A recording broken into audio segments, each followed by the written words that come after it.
Selanjutnya, cegah kepunahan sejumlah satwa hasil sitaan dilepas liarkan oleh BKSDA Bali.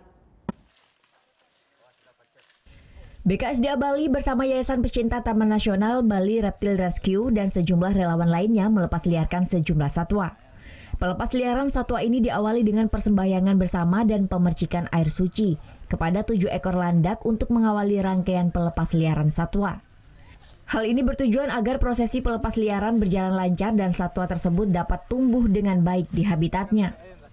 Satwa-satwa yang akan dilepas liarkan merupakan hasil sitaan dari BKSDA Bali. Jenis satwa yang dilepas liarkan yakni 7 ekor landak, 1 ekor terenggiling, 1 ekor elang, dan beberapa ekor ular piton. Sebelum dilepas liarkan, satwa ini sudah melalui tahap rehabilitasi. Selain hasil sitaan, satwa-satwa tersebut juga satwa yang diserahkan dari masyarakat. Pada umumnya karena masyarakat itu tidak mengetahui terkait dengan jenis-jenis satwa yang dilindungi, dan ketika mereka tahu bahwa satwa tersebut merupakan jenis yang dilindungi, mereka menyerahkannya secara sadar kepada petugas. Satwa-satwa hasil sitaan BKSDA Bali ini dilepaskan di 2 tempat, yakni di hutan lindung yang ada di areal Pura Besikalung dan Petali di Jatiluwih, Tabanan. Dipilihnya lokasi tersebut karena lokasi ini cukup aman dari perburuan. Mengingat di desa ini telah menerapkan hukum adat agar masyarakat tidak sembarangan memburu satwa di kawasan tersebut. Lebih banyak kepada sanksi moral sesungguhnya.